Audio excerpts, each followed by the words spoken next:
Carla Denyer says she will not stand again as Greens co-leader. I'm going to read into this exclusive from The Guardian, you guys. Let's go.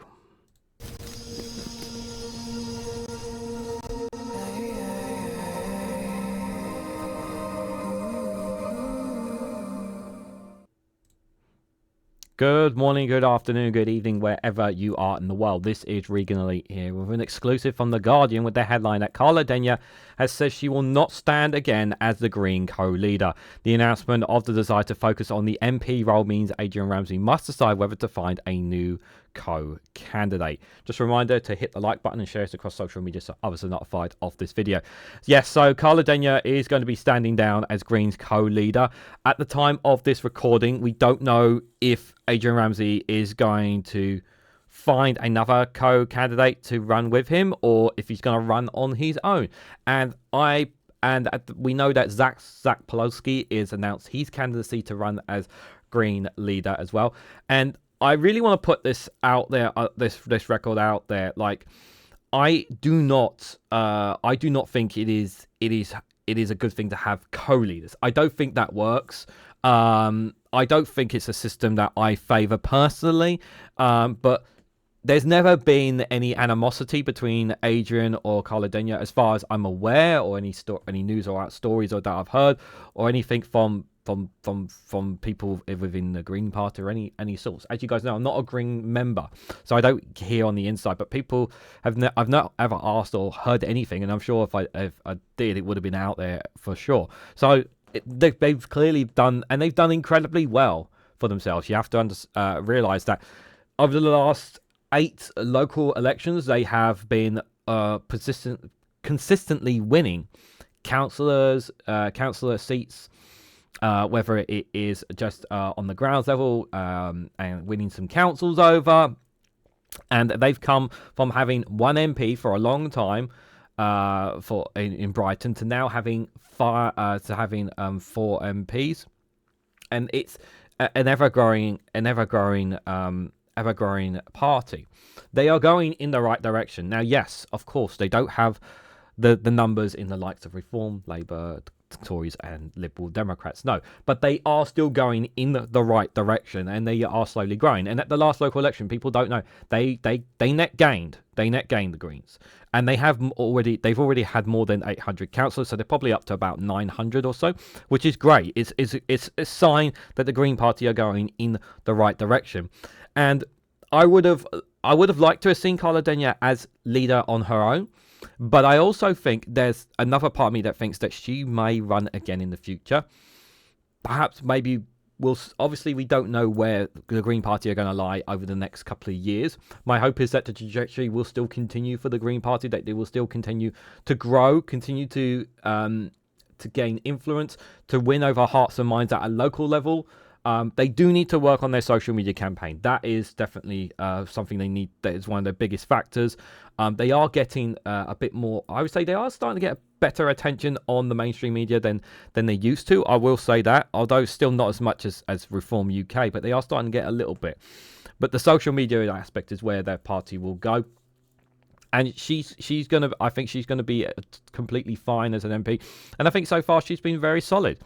And she's done a lot for the Green Party. Her and Adrian have made significant gains, as I've said. And I'm not ruling out this possibility that she could run again in the future. I generally think that she could be the leader again in the future. But we'll have to wait and see as time will tell on this. So let's read a bit more into this. So, Carla Denyer has announced that she will not stand again as the Greens co-leader, breaking up the party's most electoral successful leadership duo, which delivered 4 MPs at last year's general election.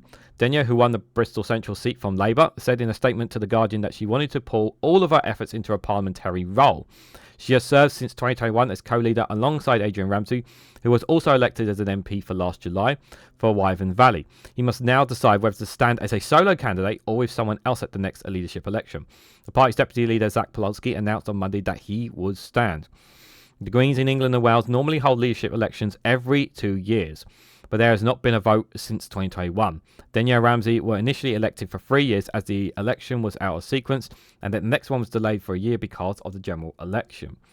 Denyer said it's becoming an enormous privilege to lead the Green Party alongside my excellent co-leader Adrian, wonderfully supported by our deputy leaders, first Amelia Womack and then Zack. We've achieved so much, taking the party from 1 MP to 4, from 450 councillors to over 850, and winning nearly 2 million votes at the last general election. But this is just a start for me and my party. Yeah, remember, 2 million votes. It's a, yes, in terms of numbers in comparison to other parties, it's still very positive signs for them. For me, my guiding light has always been, how can I make the biggest positive impact? And I've decided that for the next few years, the best way I can serve my party and the country is to pour all my skills, passion, and energy into being the best MP I can be in Parliament and in Bristol Central. We are at a critical juncture in British politics. People are feeling deeply let down and are looking for real alternatives. And with the hard right on the rise in the UK and across the world, it has never been more important for Greens to offer a genuine, hopeful vision for the future. And I crucially put forward real solutions to make people's lives better. In this new 5-party political system, it's all to play for. The future of the Green Party is bright, and I'm so excited to play my part in this next chapter as a committed and passionate Green MP. Announcing his decision to stand, Polanski said that the party needs to be less timid and transform itself into a radical mass membership eco-populism movement. In an implicit criticism of the more careful election approach of Denyer and Ramsay, Polanski argued that the Greens needed to meet the challenge of Reform UK, which has a membership about 4 times bigger than his party, and gained a massive victory in Thursday's local election. As well as Denyer and Ramsay, in the last election, Sean Berry retook the Brighton Pavilion seat previously held by Caroline Lucas, who has been the Greens' sole MP, and Elaine Charles, who was elected to North Hertfordshire. The Greens have pioneered the use of co-leaders, with Lucas, Johnson, John Barley and Berry all sharing roles in various combinations. Under the leadership system, nominations are opened on the 2nd of June, and members will vote throughout August. So it is a long process. It is a long process, the leadership system. So it's going to take a while, but obviously it has more spotlight now because of the fact that they have 4 MPs and they have a lot of councillors. So while the memberships, the people who have become members has grown, it's nowhere near the level of Reform UK. And he's, Zack Polanski really wants to take things to the next level for the Green Party, that really try to push the boundaries a little bit more. And I think that's what they need to do. I mean, a lot of people, if you ask people about the Green Party, their first thing will be, they're just net zero, they're just climate change. No, there's so much more than that. They have so many more policies than that. They bring a universal basic income. They want to bring back water into nationalisation. They want to losing my train of thought. There's so many positive policies that the Greens want to do. I do recommend checking out the website and looking at some of them for yourselves. And there's the position on Gaza, for example, ever since October 7th, have been very clear from the start where they have stood on that issue as well. Is it a perfect party? No, but it is far more. They are far more clear, and they've far more been on the same position of where they have been pretty much for quite a while. But they are so much more than just an eco-friendly climate and for net zero. There's so much more than that. And of course, they want to bring a lot of policies that they want to do. They want to do it off the back of the wealthiest in society, ensuring that they pay their fair share of tax. And this, and I really want to stress this position of people who are saying that there are millionaires or billionaires or whoever leaving the country. It's nowhere near it. The numbers are nowhere near the levels that people are claiming them. People are not leaving in their droves. It's just used to try to ruse to scare people. They need to pay their fair share of tax. It's really, really important that they do that. So what do you guys honestly think? What do you guys make of Carla Denyer standing down as Greens co-leader? What do you think of Zack Polanski's potentially becoming the Green Party leader? Is Adrian Ramsay at the time of this recording going to run? And do you think he will be a reliable leader? Let me know your thoughts and more on this down in the comment section below. Don't forget to hit that like button, share it across social media, subscribe if you haven't already. Check out the Patreon and Rumble for exclusive content on those platforms. And thank you so much for watching. And I hope to catch you all very, very soon.